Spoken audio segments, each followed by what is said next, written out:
और उठाते ही तुमने देखा कहां से लाया, कि वहां से लाया और तुमने उसको फटकार दिया कि चल वहीं लेकर आ, तो उसी दिन उसमें सुधार। और अगर तुमने बढ़िया चीज लेकर रख लिया कि बेटा ही तो बढ़िया लाया, ठीक करो, दूसरे दिन बड़ी चीज लावे को, तीसरे दिन और लावे को बड़ी, और लास्ट में जब बड़ो है जाको जब नामी जगे, ये संस्कार की तो बात है। बेटा आज देखो क्या हो गया, पहले हमारी माता बहन देवियां घर में चक्की चलाती, पुट्टी की मशीन चलाती, कुएं से पानी भरकर लाती, और बच्चे का जन्म अभी अभी काम कर रही थी, 10 मिनट पीछे बच्चे को जन्म दे दिया। फिर माता बहन देवियों को यूं भी मालूम नहीं पड़ती थी कि बच्चे का जन्म क्या कब हो गया और कैसे हो गया। लेकिन आज क्या हो रहा है कि जैसे ही बच्चा पेट में आया, और पहले समय में क्या था माता बहन देवियों बुजुर्गों, जब पहले समय में बड़े बड़े घरानों में माता बहन देवियां गर्भवती होती थी तो बड़े बड़े घर के लोग विद्वान पंडित और महात्मा बुलवा करके घर में वीरता की और भक्ति की कहानी सुनावे। जब कहानी बच्चा पेट के गर्भ में सुने तो वीर और भगत ही पैदा हो। पहले समय में वीर और भगत बच्चे पैदा होते थे माता बहन देवी। और आज क्या हो गया, किसी नौजवान बहू बेटी के पेट में बच्चा आया और डॉक्टर को चेक कराया कि बच्चा 1 महीने का, 2 महीने का, 1.5 महीने का है। डॉक्टर ने सीधा कह दिया कि इनको बेड रेस्ट कराओ, बेड रेस्ट, और इनको फड़फड़ाई दो। अब नहाई धोई और बेचारी वो नौजवान बहन बेटी बेड पे लेट गई, और कोई काम ना है तो क्या करो, सामने टीवी लग गई। सत्य बता रहा हूँ, सब हमेशा कड़वा होगा। सामने टीवी लग रही है प्रेमियों, टीवी को रिमोट दबा दियो और नंगे चित्र आ रहे, गंदे चित्र आ रहे, अश्लील सीन चल रहे, उनमें हमारी नौजवान माता बहन देवियां देख रही हैं, और उसका असर किस पर पड़ रहा है, जो पेट के अंदर बच्चा है उस पर, बच्चे पर असर पड़ रहा है। और जब बच्चा 9 महीने का आएगा, कोई काम तो किया नहीं, वो पेट में फंस गया, फिर अस्पताल ले गए, ऑपरेशन के पेट फटो, जब बच्चा पैदा हुआ। और बच्चा आने के बाद वो कैसा हुआ, बिल्कुल उड्डन, जैसे जैसे बड़ा होने लगे हो तमाम उत्पाद करने लगे, चोरी छलरई ऊट पटांग। जब माता खोपड़ियाँ ठोके तो कहते कि तू मेरे भाग में क्यों लिखे हो, अरे आप सिर को क्यों ठोक रही हो माता बहन देवी हो, संस्कार तो आपने ही डाले थे उनके अंदर। अगर तुम अच्छी अच्छी धर्म पुस्तकें पढ़ती, रामायण गीता भागवत पढ़ती, रामायण गीता भागवत के सीन देखती, महात्माओं के सत्संग में जाती, विद्वान लोगों का सत्संग सुनती, तो बच्चे में संस्कार ऐसे करते और वीर भगत बच्चे पैदा होते प्रेमियों। अगर आप ये कहें कि ऐसा कैसे हो जाएगा, तो माँ बाप का इतिहास देखो। जिस समय माँ समुद्रा के घर में मन्नू था प्रेमियों, माँ समुद्रा के घर में मन्नू था, तब अर्जुन ने चक्रव्यूह की रचना रात को सोते समय सुनाई समुद्रा को। जब समुद्रा जगती रही तब तक अभिमन्यु चक्रव्यूह में अंदर जाने का रास्ता सुनता रहा। जब बाहर निकलने का रास्ता सुनाने लगे अर्जुन, तो समुद्रा सो गई और समुद्रा के साथ बच्चा भी, इसलिए चक्रव्यूह में अभिमन्यु मार। तो धर्म प्रेमियों, पहले समय में यानी द्वापर के अंदर माँ समुद्रा के घर में चक्रव्यूह की रचना को अर्जुन वो अभिमन्यु सीख सकता है अर्जुन से, अपने बाप से। तो आज के समय में माता बहन देवियों के घर में बच्चा क्या नहीं सीख सकता है माता बहन देवी। अरे माता बहन देवियों, तुम्हारे अंदर कोई छोटी मोटी शक्ति नहीं। जिन देवी देवताओं की तुम पूजा कर रही हो, ध्यान से सुनो महात्माओं की बातों को, जिन्होंने महात्माओं का सानिध्य किया, यानी ब्रह्मा विष्णु महेश की हम तुम पूजा करते हैं, उन ब्रह्मा विष्णु महेश को, और यानी अनुसुईया माता ने अत्रि ऋषि की पत्नी ने 6 महीने के बालक बना दिया। तुमने सुना है क्या अनुसुईया माँ का? जिनकी जिन देवताओं की हम तुम पूजा कर रहे हैं, वो भी तो धरती की रहने वाली अनुसुईया माँ थी, वो भी औरत थी, आप में भी कोई नहीं आज्ञा मान सकती हो। छोटा मोटा पावर आपके अंदर नहीं है, लेकिन तुमने तुम्हारे पावर को खो दिया और पतिव्रत धर्म को नष्ट कर दिया और सती धर्म को नष्ट कर दिया। अगर तुम महात्माओं के और ऋषि मुनि और ज्ञानी विद्वानी लोगों के पास जाती, उनके प्रवचन और सत्संग सुनती, तो अनुसुईया जैसी शक्ति आज हमारी माता बहन देवियों के अंदर होती। देखो, एक समय का जिक्र है, तीनों देवियां उमा ब्रह्माणी यानी लक्ष्मी, सावित्री और पार्वती, तीनों देवी आपस में चर्चा कर रही थी। एक जगह इकट्ठी हो गई। विष्णु की घरवाली लक्ष्मी और ब्रह्मा की अर्धांगिनी सावित्री और शंकर भगवान की अर्धांगिनी पार्वती, तीनों इकट्ठी हो गई। अब तीनों में वार्तालाप होने लगा कि 3 लोग 14 भवन में हमारे समान, यानी लक्ष्मी कहने लगी कि मेरे समान कोई भी यानी सती और पतिव्रता औरत नहीं। जब पार्वती जी बोली कि बहन लक्ष्मी तुम ऐसे कैसे कह रही है, मेरे पति तो सब देवन के देव महादेव सबसे बड़े, मैं उनकी अर्धांगिनी हूँ, तू मेरे समान कैसे है जाई? मेरे समान 3 लोग 14 भवन में सती और यानी पतिव्रता औरत कोई नहीं। इतने में यानी ब्रह्मा की अर्धांगिनी उनकी पत्नी बोली सावित्री, अरे बहन, तीनों देवों में यानी सारी सृष्टि के रचने वाले ब्रह्मा जी हैं और मैं उनकी घरवाली हूँ, तुम ऐसे कैसे बड़ी बन रही हो? मेरे समान 3 लोग 14 भवन में सती और यानी कोई पतिव्रता औरत नहीं। इतने में धर्म प्रेमियों नारद ऋषि आ गए। तो सारी बात को सुन रहे थे, एकदम धड़ाम से बीच में आकर के कूद गए और नारायण नारायण कहने लगे। तीनों यानी माताएं चुप हो गई। तो नारद ने पूछा, अरे माताओं, मुझे देखकर चुप क्यों हो गई? अरे कहो कहो कहो, अभी क्या कह रही थी? अरे के नारद, हम कुछ नहीं कह रही थी, हम तो आपसी बात कर रही थी। नहीं नहीं नहीं, झूठ क्यों बोल रही हो? फिर से दोहराओ, क्या कह रही हैं?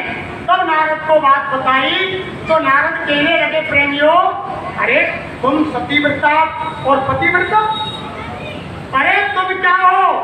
33 करोड़ देवी देवता, ब्रह्मा विष्णु महेश, जिनकी तुम अर्धांगिनी हो। सती अनुसुईया के आश्रम से जो भी देवी देवता गुजरते हैं और अत्रि ऋषि के आश्रम पर वो सती अनुसुईया महारानी को नमस्कार सिर झुका करके आते हैं।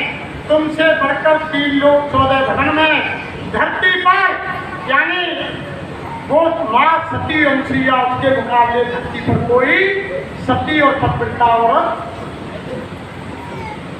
तीनों ने जब प्रेमियों ये बात सुनी तो उनके हृदय में आग लग गई और तब तीनों ने मन में विचार किया, चलो त्रिदेवों के पास और उनसे हम बात करेंगे कि हमसे बढ़कर यानी पतिव्रता और सतीव्रता धरती पर कौन है, और अगर है तो उसकी तुम जाकर के परीक्षा लो और उसके यानी पतिव्रत धर्म और उसके सतीत्व को नष्ट करके आओ।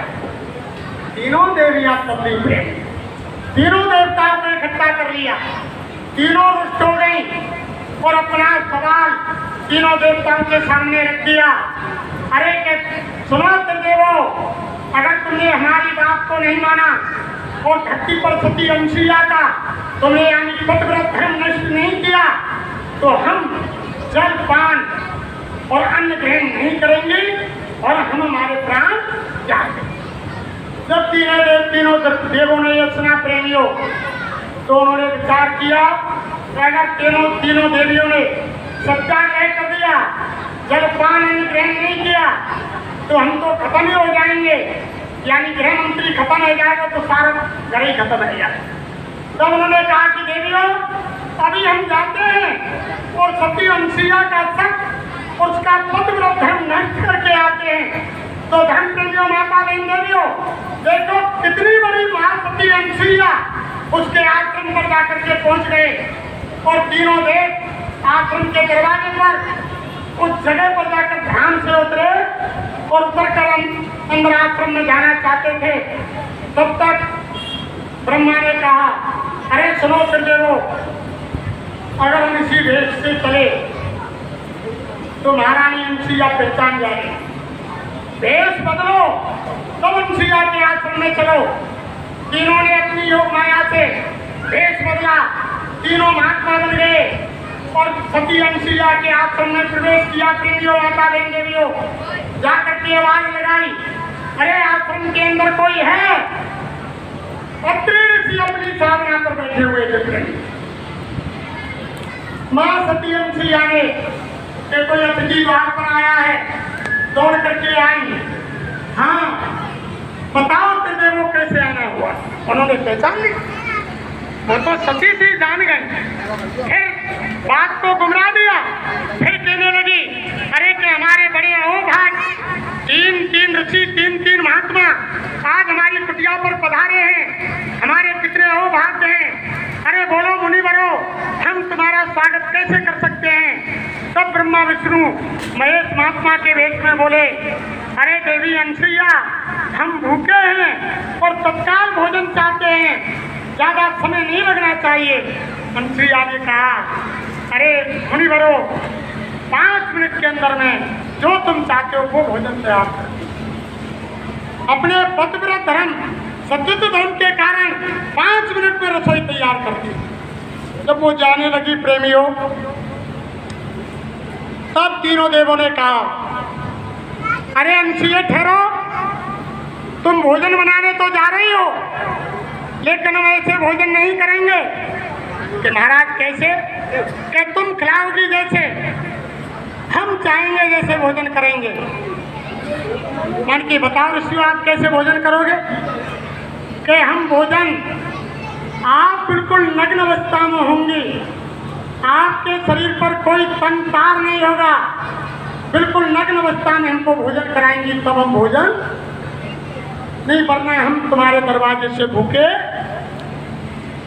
अब अनसुईया ने कहा, अगर मैं नग्न निर्वस्त्र होकर भोजन कराती हूँ इन महात्माओं को, तो मेरा सती धर्म और विकृत धर्म नष्ट होता है, और अगर मेरे दरवाजे से भूखे जाते हैं तो मेरे ग्रस्त धर्म को कलंक। अंदर गई कुटिया में, अंदर गई प्रेमियों कुटिया में, जहाँ 3 ऋषि तपस्या कर रहे थे, तट पर बैठे थे। जाकर के हाथ जोड़ा, अपने पति को प्रणाम किया, हे पति परमेश्वर, मुझको सद्बुद्धि दो, अब मैं क्या करूं? मैं धर्म संकट में पड़ गई। अगर दरवाजे से अतिथि भूखे जाते हैं तो मेरा ग्रस्त धर्म नष्ट होता है, और अगर मैं नग्न भोजन कराती हूँ तो मेरा पतिव्रत और सत्य धर्म। अरे माता बहन देवियों, अंदर से अपने पति से जानी लो लगाई, अंदर से आवाज आई, अरे देवी अनसुईया, जो आप धर्म संकट में पड़ी हुई हो, मेरा कमंडल उठाओ और इसमें जल रखा हुआ है, तीनों महात्माओं के ऊपर जल का छिड़काव कर दो, तो 6 महीने के बाद अनसुईया ने प्रेमियों कमंडल उठाया, अपने पति परमेश्वर का स्मरण किया, ले जाकर के ब्रह्मा विष्णु महेश पर जल का छिड़काव किया। 6 महीने के बालक, 6 महीने के बालक बन गए। जाकर पानी में डाल दिया और बिल्कुल नग्न अवस्था में होकर के अपने जिस्म से मां अनसुईया ने दूर भोजन बना दिया। नग्न अवस्था में और यानी होगी तो बहुत समय बीत गए। मैं आपकी शक्ति बता रहा हूँ, इतनी शक्ति है, थोड़ा बाबा आपके अंदर नहीं है। तो बहुत समय बीत गया। जब तीनों देवी लक्ष्मी, पार्वती और सावित्री फिर भक्ति हुई और कहने लगी, भाई मेरा समय व्यतीत हो गया, और वो वहां पर सती अनसुईया के और धर्म को खत्म कर देती मुझे वापिस इतना भी है। माध्यम बताओ तीनों माताओं क्या चर्चा हो रही है, क्या कानून कान घुमा रही है। अरे महाराज हम ये कह रही हैं कि जब से आप यानी ये अग्नि में घी डाल के गए हो तब से हमारे पति तीनों पति अंशिया के सबको जगाने के लिए गए हैं, वो आज तक वापस नहीं लौटे। क्या उनको यानी कैद कर लिया या पति अंशिया की यानी दृष्टि खराब हो गई, उन तीनों को उन्होंने रख लिया, या हमारे तीनों स्वामियों की अंशिया पर दृष्टि खराब हो गई, वो उनके आश्रम में रह गए।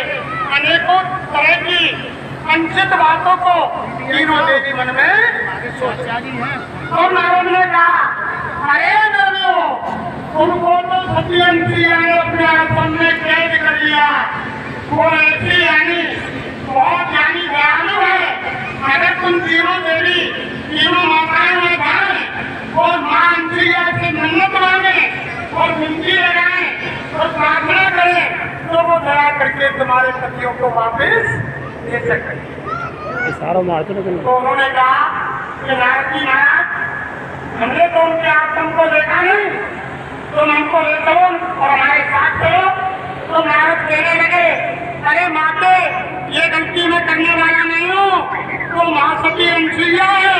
अगर मैं उनके सामने पहुँच गया और उनकी मन में कुछ आ गया और मुझको ना जाने यानी नारद से और कुछ बना दिया तो मेरा तो जीवन खराब हो जाएगा। मैं उन माते के सामने जाने वाला। तीनों देवियों ने कहा, अरे नारद, तुम इतना तो करोगे, दूर से तो बता दोगे कि माँ यानी सती अंशिया का आश्रम वो है। तो नारद ने कहा, है माते, मैं दूर से बता सकता हूँ कि वो आश्रम अंशिया का है, तुम चली जाए। तो इतना कष्ट कर तीनों देवियों को लेकर के माता सती अंशिया के आश्रम पर नारद जी पहुंच गए और दूर से बता दिया कि देखो तीनों माताओं, वो माँ सती अंशिया का आश्रम सामने तुम्हें दिखाई दे रहा है, वो दरवाजा उनके आश्रम का। तीनों देवियां आ गई, माता बहन देवियों आवाज लगाई, अरे कोई अंदर है। अंशिया माता निकल कर आई और देखा कि तीनों यानी देवियां आज मेरे दरबार पर चलकर आई हैं। सती अंशिया ने तीनों देवियों को प्रणाम किया, हे तीनों देवियों, आज कैसे मेरी दुनिया पर आना हुआ, तुम्हें इतना कष्ट दिया। अगर मेरी कोई जरूरत थी तो तुम मुझको ही मांगी थी, मैं तुम्हारी बात आ जाती। आज कैसे अरे अंशिया, तुमने हमारे तीनों स्वामियों को कैद कर रखा, तुमने हमारे तीनों देवताओं को कैद किया है, बताओ कहाँ है तुम्हारे आश्रम। अरे कि माताओं, मैंने तुम्हारे पतियों को कैद नहीं किया, तो मेरा आश्रम देख लो। तीनों देवी पूरे आश्रम में घूम आई, कहीं ब्रह्मा विष्णु महेश नहीं।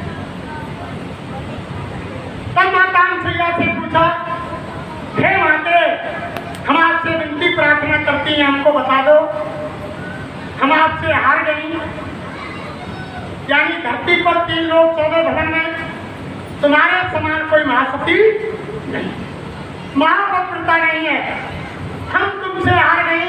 हम प्रार्थना करती हैं कि तुम बता दो हमारे पति कौन है।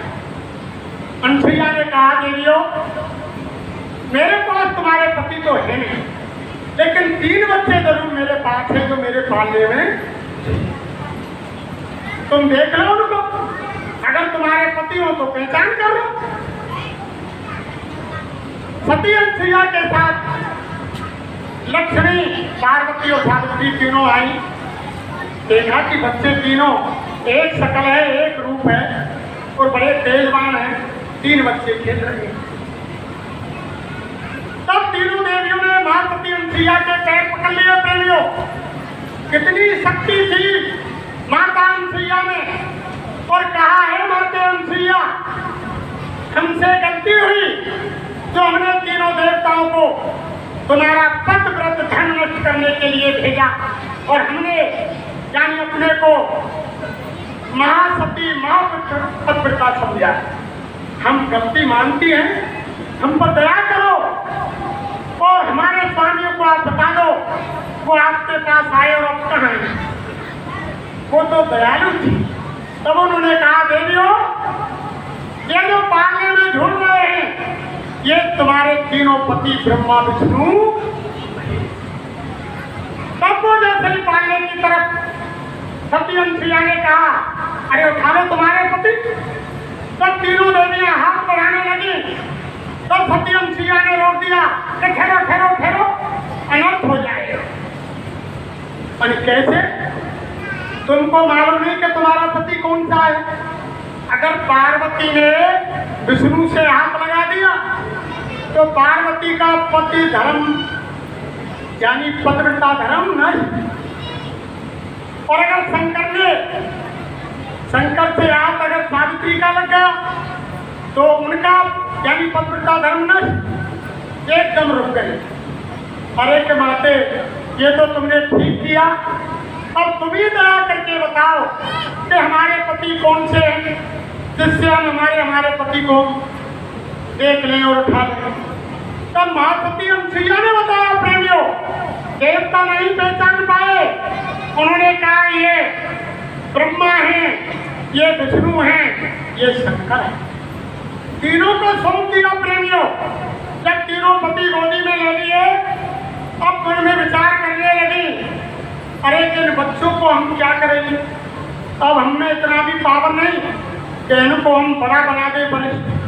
फिर मिन्नत की, फिर विनती की, हे माते अंशिया, हम भूल गई, हम आपसे विनती प्रार्थना करते हैं, हम आपसे हार गई।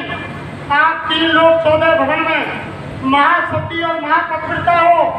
माते अंशिया, हम पर रहम करो, हम पर दया करो, हम पर तरस लाओ।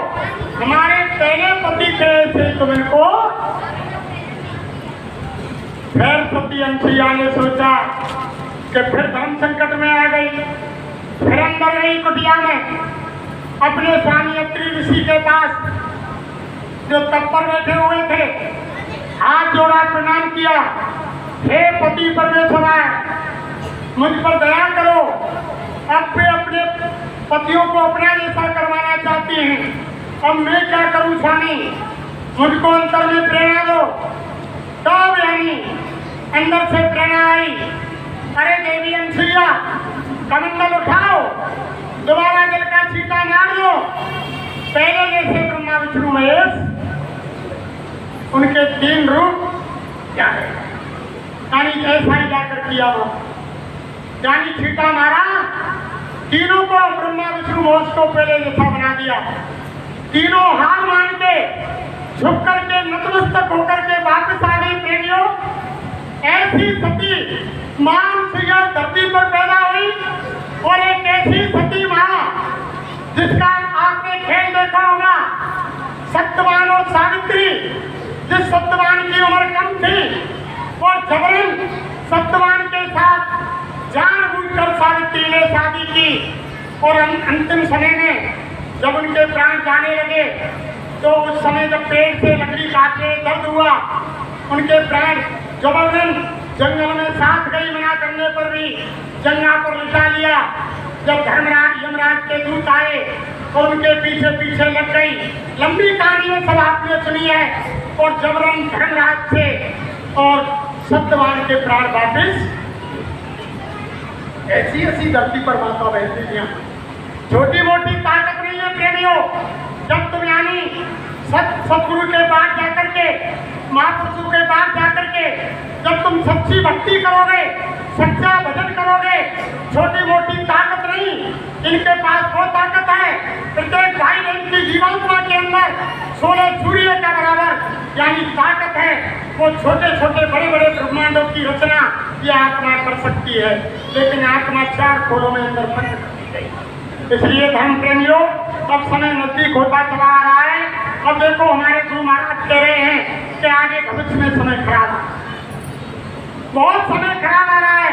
जिस समय के बारे में और 10-20 मिनट रात की लूंगा। क्या बज गए भैया? 2:15 है 2:15 अभी तक टाइम।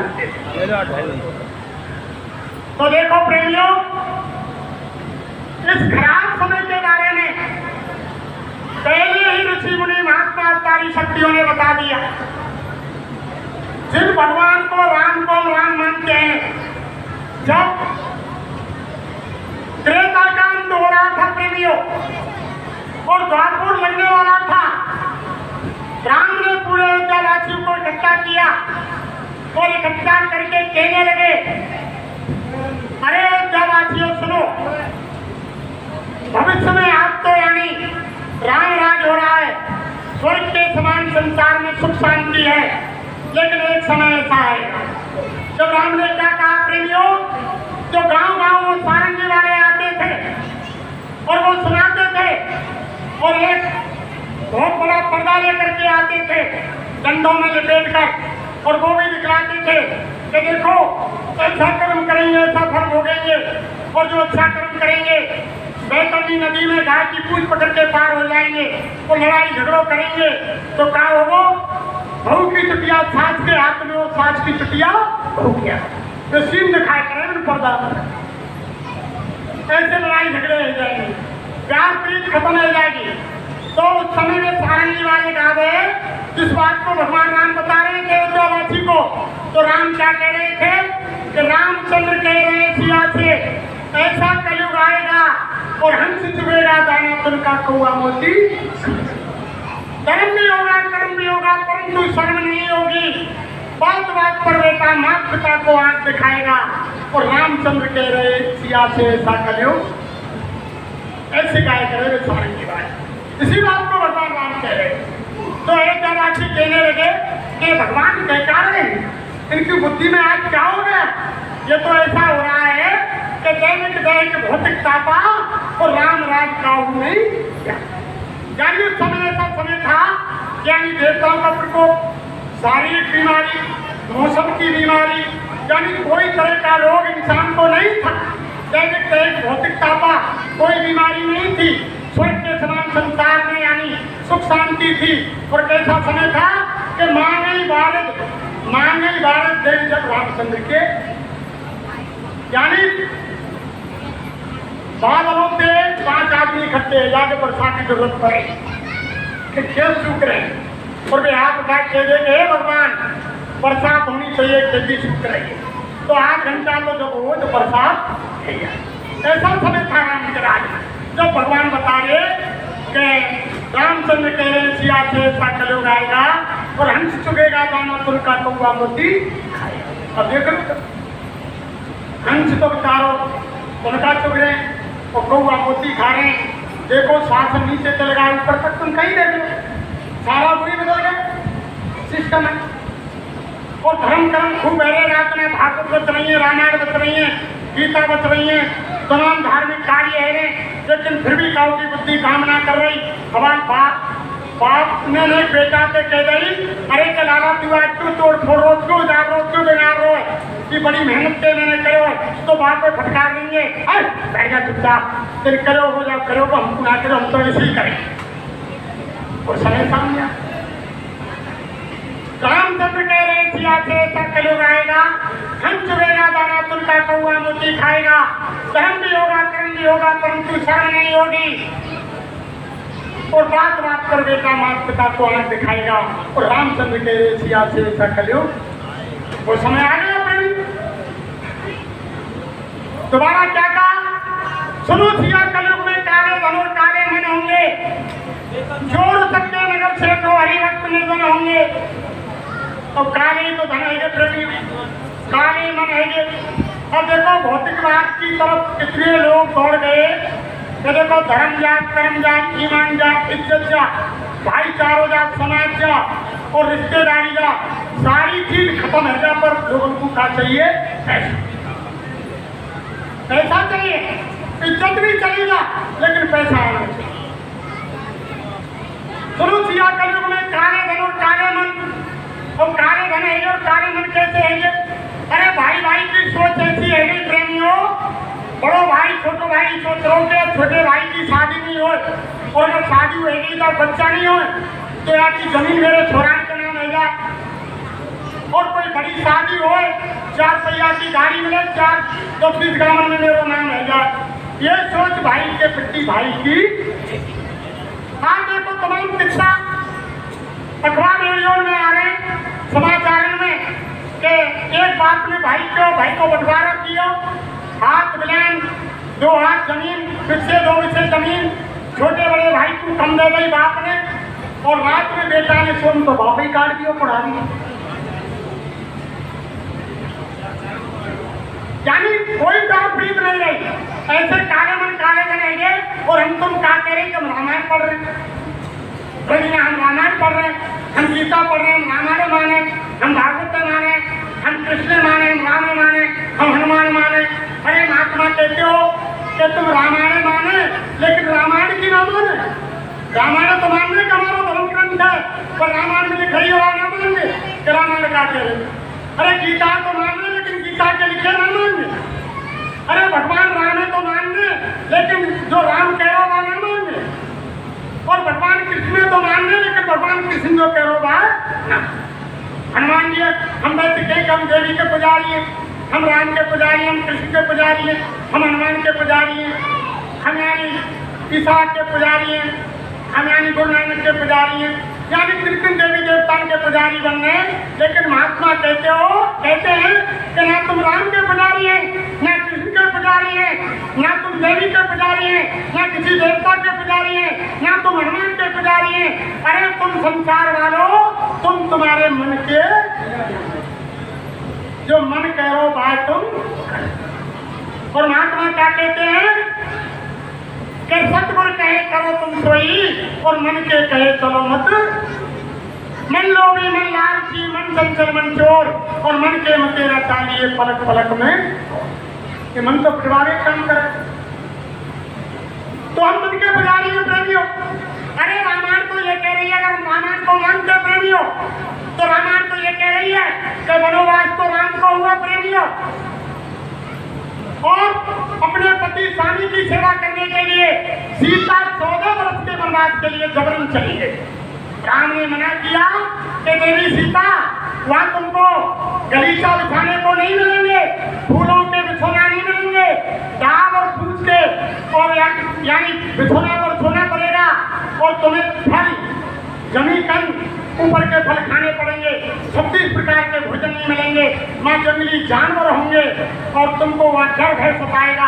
तब सीता ने क्या कहा, और रामायण में क्या लिखा है प्रेमियों, जब सीता ने अपने स्वामी से कहा, जल बिन मीन नदी बिन बारी, ऐसे नाथ कुरुस बिन नारी। जब सीता ने क्या कहा, हे मेरे संसार के स्वामी, हे मेरे संसारिक पति, जैसे जल के बिना एक मछली बेकार है, जल से बाहर निकाल दी जाए तो मछली बच नहीं सकती है, ऐसे जल के बिना बारी बेकार है। अगर बारी में पानी नहीं दोगे तो बेल सूख जाएगी। ऐसे ही है प्राणनाथ, एक संसारिक पति के रूप में उसकी धर्म पत्नी अधूरी। मैं आपके साथ जरूर, और आज का है वो माता बहन देवी हमारे सत्संग सुन के जा रही है। जो गामन के सत्संग हुआ, मैंने उनकी हालत देखी है प्रवीण। गामन में तो हमारी माता बहन देवियाँ सत्संग सुन के आई, और सत्संग एरो या कोने पे, और गाँव में 1 किलोमीटर पड़ गया, और पैदल चल के गई, और जाके खाट पे गिर पड़ी, लेट गई। एक में इनको घर को पति घर को स्वामी आयो, पानी आवाज लगा दी कि ना सुन नहीं का, मानी काई कह रही थी कि 1 लोटा पानी भर दी दो। अरे कहाँ डोले जाने बाजार हो, मेरे बस की ना है, मैं तो सत्संग सुन के आई हूँ, तो पानी भर के ना पियो जा। अरे धर्म प्रेमियों, ऐसा सत्संग सुनने से क्या फायदा।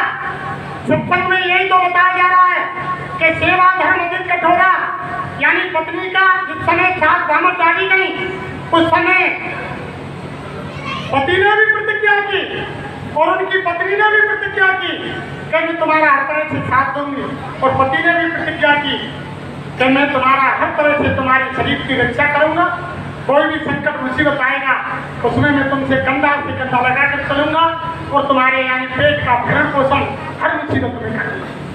लेकिन एक दूसरे के पंथ को नहीं निभा रहे, धर्म रामायण क्यों बोल रहे हैं प्रेम, धर्म रामायण की बात को कहाँ मान रहे। और देखो वनवास राम को हुआ, लेकिन लक्ष्मण भाई की सेवा के लिए 14 वर्ष के लिए अपनी पत्नी को नींद को त्याग करके राम के साथ रहे। अपनी पत्नी को तो अयोध्या में छोड़ा 14 वर्ष के लिए, और जब राम के साथ रहे तो 14 वर्ष तक लक्ष्मण सोए नहीं। प्रेमियों, ये हमारे धर्मशास्त्र बता रहे हैं 14 वर्ष तक लगातार राम सोते रहे और रात भर उनकी यानी रखवाली भैया लक्ष्मण करते। और आज का है भाई भाई के खून को प्यासो है, भाई भाई की शकल देखो ना चारो, भाई भाई यानी रास्ता में निकल जाएंगे, मुंह फेर लेंगे। और जैसे हम तुम कह रहे कि रामायण पढ़ रहे हैं, हम रामायण माने, अरे रामायण का मान रहे हैं, तुम तो स्वार्थ को पढ़वा रहे हैं, घर में बच्चे को जन्म दे रहे हो या कोई नया मकान बनाओ कि 24 घंटा की 48 घंटा की रामायण करवा दो। ना तो रामायण कोई शुद्ध पढ़ने वालो और ना कोई रामायण सुनने वाला।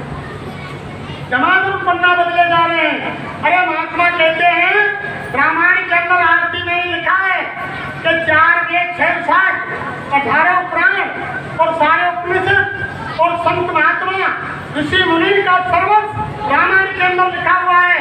बाल को आद और उत्तर को अंत और जाने कोई पूरा सत्य, सारी चीज रामायण के अंदर लिखते हैं। अगर कोई प्रेमी भाई बहन एक रामायण की चौपाई के अर्थ को अपने हृदय में धारण कर ले तो मनुष्य शरीर पानो साफ कर जाए और यानी बात की लोग परलोक दोनों बदल जाए और संसार में उसका जीवन ही बन जाए। लेकिन मान का रहेगा। फिर आगे क्या कहा, सुनो सिया कलयुग में काले धन और काले मन होंगे, चोर चक्के नगर से तो हमारी भक्त निर्भया। और देखो कोई भगवान को भगत होगो, ज्ञानी होगो, पुरस्तानीदार होगो, समाज बैठी होगी, पूजा गुरुदेव करके राम राम करके जाएगो तो समाज के काटेंगे बातें, अरे पागल है, जानते हो मूर्ख है। और कोई बदमाश आएगो, जब हम दारू पी रखी है बोले फिर काटेंगे, अरे आप होने दिया बैठो कुर्सी का। चोर चक्के नगर से दो हरिभक्त निर्धन होंगे, जो होगा लोभी भोगी सो योगी कहलाएगा। और रामचंद्र कह रहे सिया से ऐसा करो, जो लोभी भोगी होंगे जिनने हमारी माता बहन देवी की अस्पत लूटी और जो बड़े बड़े संत बन रहे और घने खट्टो करो, जब इनके काले कारनामे खुले और वे जेलन के अंदर सीधे जब लोगों ने मालूम पड़ी तो उनके लोग काटे के बड़े संत है भाई बहुत बड़े। जो होंगे लोभी भोगी सो योगी कहलाएगा। और रामचंद्र कह रहे सिया से ऐसा करो, जो लोग लोभी है भोगी है मिट्टे लोग महात्मा और संत के जब उनके काले कारनामे खुले जब लोगों ने मालूम पड़ा लाखों करोड़ों की भीड़ में इकट्ठी तो वो समय सामने आ गया। फिर देखो फिर क्या कहा कि सूने सूने मंदिर होंगे, बड़ी रहेंगी मनसारा। कि मंदिर तो सूने रह जाएंगे, काबू टेमे नहीं मिलेगा मंदिर में जाने को। तो पहले हमारे बुजुर्गों से पूछो, ये हमारे बुजुर्ग हमारे सामने मंदिर और आश्रम में छोटी छोटी कुइया हुई, बाल्टी और रस्सी पड़ी रही, सुबह शाम मंदिर और आश्रम पे जाए, जंगल झाड़ी हेटे और हाथ पैर पखाड़ के या तो कोई महात्मा रहे उनके सामने बैठ कर उनके वचन सुने या मंदिर की मूर्ति के सामने बैठ के सिर पे चद्दर डाल के 8 घंटा 10 मिनट 20 मिनट 1 घंटा भगवान को चिंतन करे जब घर को आवे। ये बूढ़े बड़े का नियम था पहले, लेकिन आज क्या हो गया, किसी को समय नहीं है धर्म प्रेमियों। मंदिर के सामने होकर गुजर रहे हैं, अगर मोटरसाइकिल पर बैठे मंदिर को गेट आयो और हॉर्न दबा दियो, हॉर्न बज गो और हमने समझ ली कि है देवता की कि देवता ने सुन ली और देवता की पूजा। 4 पहिया की गाड़ी में बैठ के जा रहे हैं, मंदिर को गेट आयो, समय नहीं उतरने के लिए, हॉर्न दबायो और हॉर्न बजो और हमने समझ ली कि हमारी देवता ने सुन। और कोई पैदल भी जा रहा हो, पैदल जा रहे हो तो मंदिर के सामने गेट के अंदर नहीं जाओ, दरवाजे पे नीचे झुको और समझ रही कि देवता ने हमारी पूजा स्वीकार। यानी आज के समय में इंसान इतना चतुर चालाक बनना है और भगवान ने तो ऐसे समझ लो कि कतई मूर्ख है। लेकिन महात्मा कहते हैं, भगवान कहता है, अरे तुम ये समझ रहे हैं कि हम भगवान को और महात्मा को धोखा दे रहे हैं। अरे महात्मा कहते हैं ना तुम महात्मा को धोखा दे सकते हो ना भगवान को धोखा दे सकते हो, तुम स्वयं खुद को धोखा दे। छूने छूने मंदिर होंगे, भरी रहेंगी मच्छाला। और मंदिर का ही देखें धर्म प्रेमियों, 4 बज जाए जब नौजवान हमारे मोटरसाइकिल लेके पैदल चल रहे, जब इनसे पूछे कि लाला कहाँ जा रहे हैं, जब ये कहते अरे अंकल वहां जा रहे हैं मंदिर पर, तो वे मंदिर का ही देखे दारू के ठेका में मंदिर कहते हैं। जैसे दर्शन करने के लिए मंदिर पर लाइन लगती है, ऐसे 4 बजे दारू के ठेका पर लाइन लग जाती है। तो सुने सुने मंदिर होंगे, भरी रहेंगे मसाला और भरी सभा में संग पिता के नाचेंगी घर की। अरे देखो धर्म प्रेमियों, पहले समय क्या था, हमारे सामने जब 10-20-25 कोई अतिथि घर में आ गए तो भोजन बनाने वाले घर की हुई और नाचने वाले कहाँ के आ गए, बाहर के। ध्यान दो, इनके वचन को सुनो। जब घर में कोई फंक्शन होता था तो भोजन बनाने वाले घर वाले और नाचने वाले कहाँ के, बाहर के। जो बैंड वाले आ गए उनमें नाचने वाले बाहर के तो आ गए। और आज का है वो नाचने वाले घर के और भोजन बनाने वाले। और पहले समय कैसा था, यानी हम भोजन क्या करें, घर। भोजन क्या करें, घर। और चट्टी करें कहाँ जाए, जंगल। और आज क्या है, अगर दोनों पति पत्नी नौकर हैं तो वे घर भोजन ना बनावे, रास्ता में होटल पे खाना खा के आवे, तो खानों का खाने बाहर और चट्टी क्या करें आके। तो बताओ कितना समय का परिवर्तन है। पहले समय में हर इंसान के दरवाजे पर लिखा बना रहता था, बड़े बड़े मकान बनाए उसमें लिखवा के हमारे बुजुर्ग के अतिथि देवो भव, यानी कोई अतिथि आ रहा है, कोई मेहमान हमारे द्वार पे आ रहा है, देवता के समान उनकी इज्जत करो, बड़े स्वागत करेंगे। और कोई बारात कोई फंक्शन आ रहे हो तो एक आदमी उससे कपड़ा पहना के और बात बैठा दे भाग और भी सबको हाथ जोड़ के स्वागत करो जब अंदर जाए। और अब स्वागत को काम लगेगा दरवाजे पर, देखे तुमने गाँव से मिलवे जाएंगे तो काल की मिलेगी कि आप CCTV कैमरे में कैद हैं, आप कैमरे में कैद हैं। अगर बापो बेटा के मिलवे जा रहे हो तो कोठी पे लिख रही है कि आप CCTV कैमरा में कैद हैं। या कुत्ता बन रहे होंगे, शिकारी दो कि कुत्तों से सावधान लिखी मिलेगी दरवाजे पर, कुत्ता से सावधान। यानी एक बाप अपने बेटे से भी नहीं मिल सकता। क्या समय हो गया।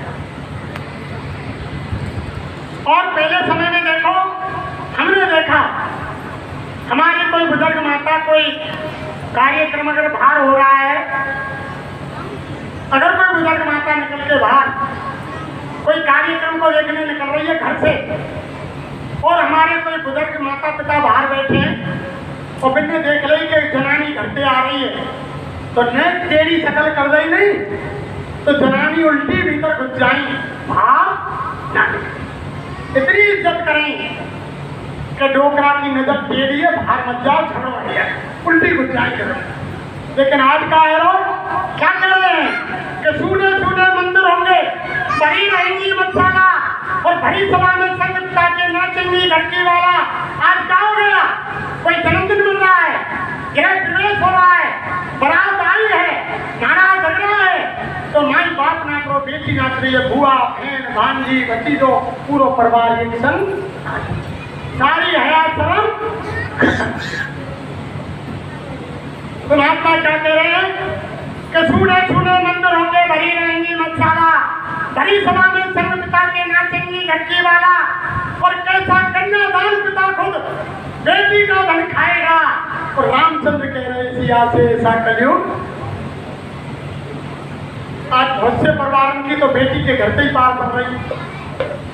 अगर हम रामायण को मानते हैं तो रामायण में तो ये लिखा है, जिस समय विश्वामित्र राजा जनक ने जब धनुष्य रचा तो विश्वामित्र राम लक्ष्मण को लेकर के सीधे धनुष्य में पहुंच गए। और धनुष के ऊपर विश्वामित्र ने अपनी दृष्टि जमा दी। किसी राजा से धनुष नहीं उठा। जब राम को इशारा किया, लंबी गाथा है रामायण में, सब जानते हैं, सब विद्वान हमसे हो। जब धनुष तोड़ दिया गया और जब सीता का विवाह राम के साथ होने की तैयारी हुई तो राजा जनक ने अपने दूत सिपाही अयोध्या को भेजे कि राजा दशरथ को ये निमंत्रण ले जाओ, ये यानी पत्रिका ले जाओ कि तुम्हारे बेटा राम ने धनुष तोड़ दिया है और तुम अयोध्या से बारात लेकर के जनकपुरी आ जाओ। चारों भाइयों की शादी जनकपुरी से हो। जब बारात को निमंत्रण लेकर के धर्मप्रेमियों दूत आए, राजा दशरथ को वो विवाह की पत्रिका दी गई तो राजा को बड़ी खुशी हुई। तो खुशी के मारे राजा ने आदेश दिया अपने दूतों को कि जाओ दूतों, जो राजा जनक के दूत आए हैं इनको नौछावर में और यानी तमाम हीरे पन्ना पुखराट और यानी वे हीरे जवाहरात से जड़ित तमाम गहने लाओ, थारों में रखकर इनको दक्षिणा में दे दो। तब राजा जनक के दूत क्या बोले प्रेमी, उन्होंने कहा कि महाराज तुम ये क्या कह रहे हो, हम बेटी पक्ष के हैं, हम आपसे यानी नौछावर लेंगे, आपको देंगे। आप ये क्या कर रहे हैं, हम पर बात चला रहे हैं, आप देने की तो क्या चलाए। हम इन बातों को कानून से सुनना भी नहीं चाहते कि राजा जनक के दूतों को दक्षिणा दे दी जाए। वे दूत ऐसे थे कि यानी जनक के जो राजा दशरथ की दक्षिणा को भी नहीं ले रहे, सुन भी नहीं रहे, और आज बेटी के घर के पार कर रही तो विनाश क्यों होगा। इसलिए महात्मा कह रहे हैं कि इस समय तुम विनाश के कगार पर बैठे हो। अगर तुम बचना चाहते हो, हमारे गुरु महाराज को बताना चाहते हैं, उनका ही संदेश है। हम कोई आपके सामने संत नहीं, महात्मा नहीं, हम कोई ज्ञानी नहीं, विज्ञानी नहीं, हम कोई विद्वान नहीं, हम कोई वक्ता नहीं, और न हम कोई आपको सत्संग सुनाने आए, न आपको कोई ज्ञान देने आए, न हम कोई आपको उपदेश करने आए। हम तो बाबा जय गुरुदेव जी महाराज का संदेश है वो आपको सुनाने आए। हम इनके पाती दूत हैं, हम इनके नाई हैं, हम इनका यानी संदेश लेकर के आप भाई बहनों के बीच में आए।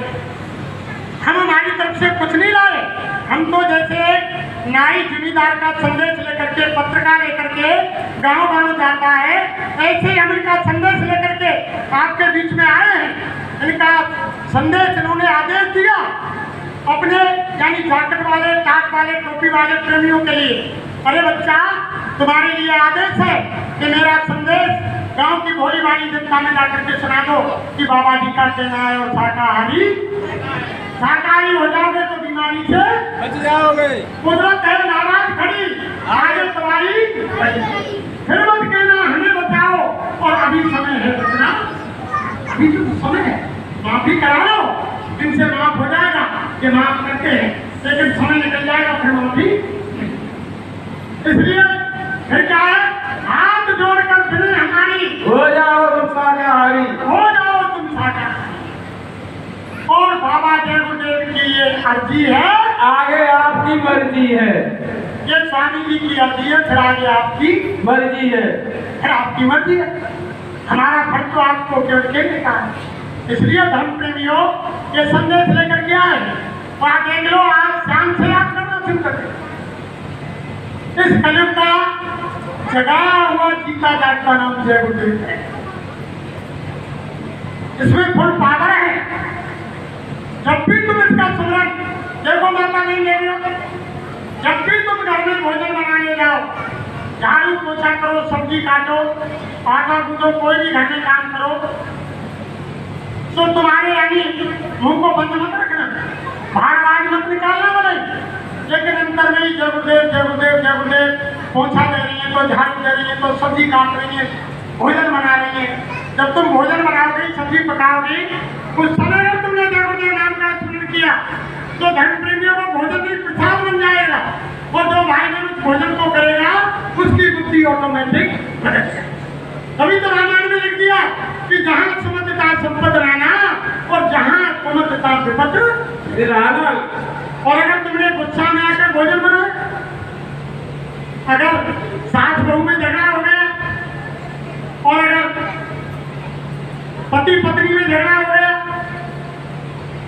या सास यानी बहू ससुर में झगड़ा हो गया और आज घर में भोजन ही ना बने और बेटा बाहर कहीं से काम करके आया, एक कोने में बाप बैठे हो, एक कोने में बहू बैठी है और एक कोने में सास बैठी है और छोरा ने आके पूछी के खाना क्यों ना बनाया, यानी वो बना बनाया।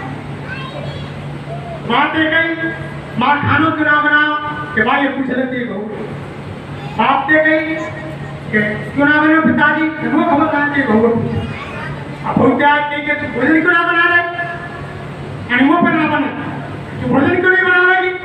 जबरदस्ती रसोई में ले लो, 2-4 थाप कपाड़े दे दिए और बहू में गुस्सा आ गई और पूरी सब्जी काट रही है और अंदर से गाली निकल रही है और मन में क्रोध भर रहा है, सब घड़े कोसने लग रही है और सब्जी काटती जा रही है, आटा गूंथती जा रही है।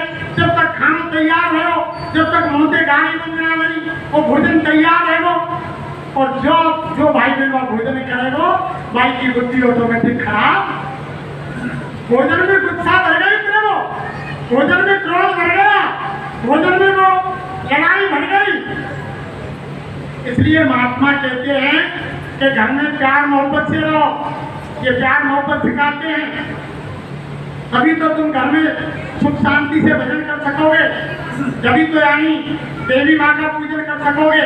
जब घर में झगड़ा लड़ाई हो रहा है, सास बहू में झगड़ा चल रहा है, बहू सास से नहीं बोल रही है, सास बहू से नहीं बोल रही है, वैसे देवी की पूजा हो रही है, तो मैं आपसे पूछता हूँ माता बहन देवियों, क्या जो घर में झगड़ा हो रहा है तो देवी माँ आपकी पूजा को स्वीकार कर लेगी? वो जीवन में स्वीकार। जब घर की यानी देवी घर की देवी माओ में घर की लक्ष्मियों में झगड़ा हो रहा है तो वो देवी माँ कैसे पूजा को स्वीकार करेगी? वो कदापि भी तुम्हारी पूजा को स्वीकार नहीं करेंगे। इसलिए धर्म प्रेमियों माता बहन देवियों, अगर तुम्हें मुसीबत से बचना है तो आज ही हमारे गुरु महाराज का कहना है, आज शाम को जब घर में जाए, जब तुम पर कोई काम नहीं हो, शाम को खाट में लेटने बैठने जाओ तो सच्ची आत्मा से और यानी जय उदय 10 बार 100 बार 1000 बार माला हो तो 8 माला जितनी कर सके ध्यान लगा करके आंख बंद करके खाट में जमीन में लेट के बैठ के जैसे तुमको सुझा हो अंतर में रटन करना, फिर सुबह करना, देखना तुम्हारा दिन कैसे निकलता है, तुम्हारे घर में सकुन कैसे आते हैं और घर में यानी तुम्हारे यानी कैसे वृद्धि होती है और कैसे यानी घर में किस तरह से प्रेम भाव पैदा होता है। जब तुम लगातार 10-20 दिन ऐसे करोगे धर्म प्रेमियों माता देवियों, तो ये बाबा जो तुम्हारे सामने इनकी तस्वीर लगी हुई है ये तुम्हारे सराहने आ जाएगी। तो सच्चे आत्मा से करेंगे, किसी माता देवी के पास आएंगे तब सिर पर हाथ रखकर कहेंगे, अरे बच्ची तुम भजन करती हो? कि हाँ बाबा भजन करूं, के नाम ना ले लो, कि अच्छा भजन करो। कोई भाई करेगा उसके सराहने आकर खड़े हो जाएंगे। अरे वो मालिक तो प्रेमियों रोजाना आकर के हर प्रेमी भाई बहन के सराहने आकर खड़ा होता है शाम को और सुबह को। क्यों होता है? वो रोजाना आता है, वो रोज हाजिरी लगाता है हमारी खाट पर, हमारे पलंग पर जहाँ लेटते हैं। जब शाम को तुम्हारे पास कोई काम नहीं रहता है, जब तुम खाट में लेट जाते हो, जब वो परमपिता परमात्मा जब वो और जब वो कहता है कि चलो मैंने इसको खाने को पीने को रहने को सहने को और ये अनमोल मानव शरीर दिया, चलो ये मेरा शुक्राना करेगा, मेरा नाम तो लेगा, मुझको धन्यवाद तो करेगा। लेकिन वो देखते देखते तुम खटाके भरकर सो जाते हो, लेकिन तुमने ना उनका शुक्राना किया न मालिक का नाम लिया। वो तुम्हारी यानी बात में हाथ कर अपने धाम को वापिस चला। फिर वो क्या सोचता है कि चलो ये इंसान बेचारा, ये माता देवियाँ बेचारी, इन्होंने सुबह से और घर गृहस्थी का काम किया, दुकान दफ्तर का काम किया, ये हारे नीचे अब तो सो गए, चलो कोई बात नहीं है, लेकिन सुबह 4 बजे आऊँगा, 4 बजे तो शायद ये जग करके मुझको यानी धन्यवाद करेंगे, मेरा नाम लेंगे, मेरा शुक्राना करेंगे। फिर 4 बजे भगवान हमारी खाट के सराहने वो देवी माँ आ गई, माता बहन देवियों 4 बजे, जिसकी तुम यानी बाहर से नकली पूजा कर रहे हो, वो तुम्हारे पास साक्षात तुम्हारे सराहने आ गई और वो सोच रही है कि माता बहन देवियाँ और वो भगवान आ गए कि भाई लोग मेरा शुक्राना करेंगे। रात को तो ये यानी काम काज से परेशान थे, तब नाम नहीं लिया, लेकिन अब तो ये नाम लेंगे। लेकिन 4 बजे भी जगे और जंगल झाड़ी गए और यानी हाथ मुंह धोए और स्नान किया, जो तक खाने का टिकट लग गया, दुकान दफ्तर खेती के काम पर चले गए, लेकिन भगवान का शुक्राना नहीं किया, ना नाम लिया, ना धन्यवाद किया। तो भगवान ने सोचा कि धन्य हो हे मनुष्य, मैंने तुमको ये मनुष्य शरीर यानी मालिक के भजन, मालिक के चिंतन, मालिक के ध्यान के लिए दिया, लेकिन मैंने भूल से तुमको दे दिया। चलो कोई बात नहीं, जो तुम जो कर रहे हो, लेकिन अब की बार अगर तुमने मेरा काम नहीं किया, अपनी आत्मा को नहीं जगाया, तो भूल करके भी मैं तुमको ये मनुष्य शरीर दोबारा नहीं जय। अरे धर्म प्रेमियों, दोबारा आपको ये मनुष्य शरीर मिलने वाला नहीं। ये समय निकला जा रहा है, इसलिए अपना काम करें।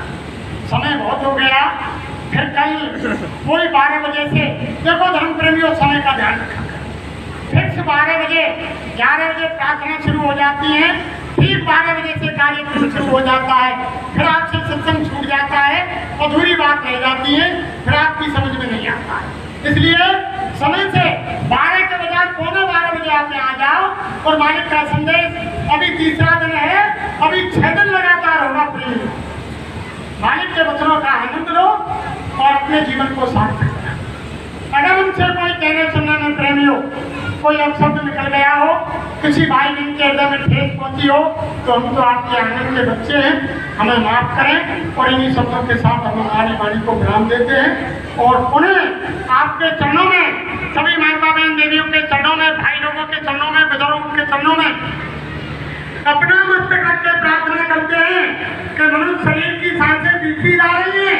आप आज से ही संकल्प लें, जैसे भोजन हम 3 समय करते हैं, सुबह नाश्ता, दोपहर भोजन, शाम को भोजन, ऐसे ही हम आत्मा का भोजन भी रोजाना दें, उसमें नागा नहीं करें। आत्मा का भोजन, भगवान का भजन, भगवान का चिंतन, भगवान का ध्यान, शरीर का भोजन खीर, पूरी, हलवा और यानी सूखी गीले भेड़े, दूध, दही, मक्खन आदि है, और आत्मा का भोजन भगवान का। तो आज से संकल्प लें, मालिक के दरबार में हाथ उठाएं, चलो आज से भगवान के भजन में नागा नहीं कराएंगे। संकल्प लेकर जाए, जब ये मनुष्य शरीर सार्थक होगा, फिर बेकार चला जाएगा और कर्मों के अनुसार पैदा घोड़ा मुर्गा सुअर बना दिए जाओगे और फिर ये मनुष्य शरीर मिलने वाला नहीं।